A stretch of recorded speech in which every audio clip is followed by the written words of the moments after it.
Good evening, Arundel Festival of the Arts lovers.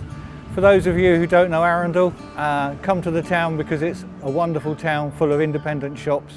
And I've lived in the town all of my life. I'm a postman in the town and I take people on historic tours of the town. We take them around and show them the architecture and the important parts of the town. And they seem to enjoy it and they keep coming back. Come and join us as we go around the town and visit a few of the architectural interests in the town, a few snippets of the town for you to enjoy. Walk with us tonight. The first bit I'd like to show you is the building behind me, the James II in style building, built in Victorian times. The downpipe say 1890, so we know it's not built in the period that it suggests. And when they were built, they had signs within them. Because they were shops, you didn't have signs above the door, people couldn't read them. So what they did was to incorporate signs in the building that told what they sold. So a good example is at the top of this peak, you have a red and white checkerboard. That red and white checkerboard denotes a gunsmith or a gun maker. So it's a sign that's universal. You'll find it in the old towns like Windsor and Winchester and Salisbury. On the very top of the checkerboard is a little circular stone piece, and that represents a cartridge, a gun cartridge. Similarly, up on the next peak along, you have an anvil up there, a concrete anvil, and that denotes an ironmonger's. Most people think when they see a blacksmith's anvil, chances are it was a blacksmith's. More likely chance is that it was an ironmonger's, as it was here in Arundel. Up until 1990, it was the place my mum worked in.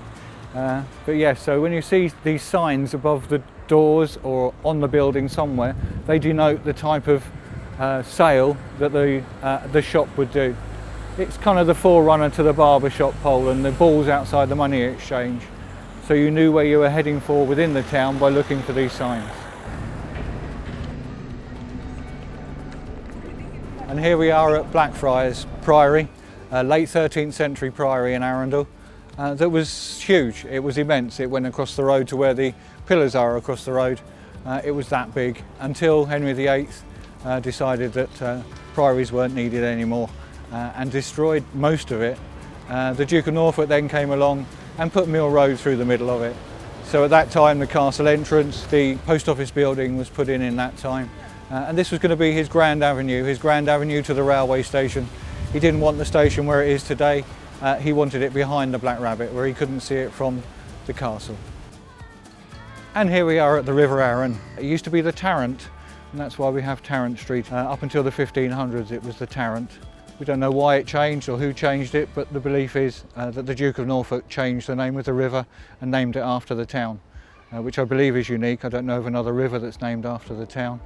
That was put in about 1932 to span the river with a bridge that was on a trade route. So you had the trade routes from Brighton to Portsmouth, but also from Portsmouth to London. Everything would have come to Arundel, gone through the valley to Horsham and up to Crawley, onto London. So across Arundel we had coach houses, we had 30 pubs in the town, and all the pubs had accommodation because of all this traffic that was coming through the town. We spoke about the coach houses and the pubs across the town, and the building behind me was a coach house. We have arch windows to my left and to my right. This was one complete building. This was called the George Inn, closed about 1910. And when it did, this part of the building opened up as the post office in the town. Mr. Broadbridge, his name's above the door, he was our first postmaster in the town. It's a lovely old building. Through the centre here you'd have had an archway, just like the Norfolk Arms has got. It would have gone through to the courtyard and the stable block that was out the back. We're standing beside the town hall in the town. Above the town hall on the upper part of the building you can see a horse and a lion. Between the two is a swallow, and that relates to the name of the town.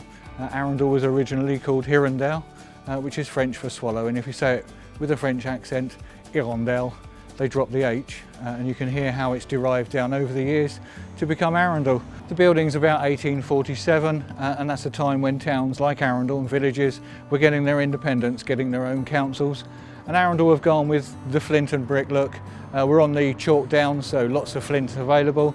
And this kind of flint is called napped flint, where the flint is chopped in half, exposing the inner core, giving you a flat surface to work with. But you can't do buildings with just flint. Flint wants to fall down on its own, so you have to use stone or block around the windows and around the doors to give the building the strength, otherwise it just falls down. When I was growing up, that was the magistrates' court, and because of that they have the cells underneath the building, and there's a passageway on the high street that comes along to where the cells are, and they do a bit of theatre in there, murder mystery evenings and jazz club and that kind of thing, which is great fun inside the cells of the old magistrates' court. And we're up to the cathedral in the town. People ask, why have we got a cathedral and we're not a city? Generally it's because it's Catholic. If it was Church of England, we would be a city. The church was built in about 1868. It wasn't a cathedral until 1960s. So for 100 years in a town of 1,500 people, the church really made little sense in such a small town.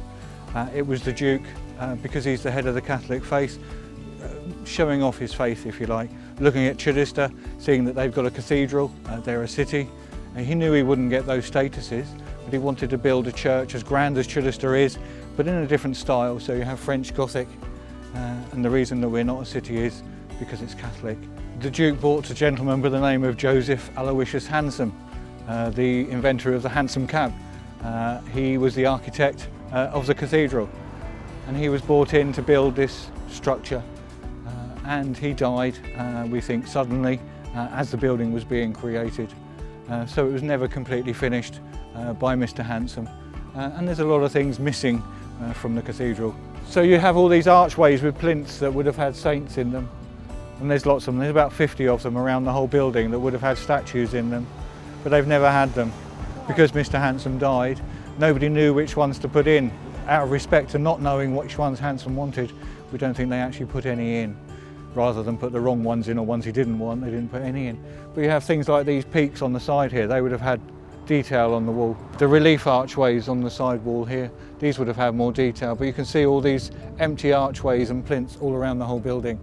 The spire, the bell tower, would have been a Salisbury spire had he got his way. Mr. Hansom wanted a Salisbury spire up here on the top of the hill, but because the building is built from sandstone, it would have decayed very quickly and deteriorated. Anything heavier than sandstone and the whole building would have just fallen down the hill. It would have been too much weight on a chalk footing on the side of the hill. So they decided to go away with the spire, which is a shame. It would have been awesome up here on the top of the hill if that had gone in. Whew. Well, that's the end of it tonight. And we'd like to thank you for coming along with us on this little snippet ride of the town.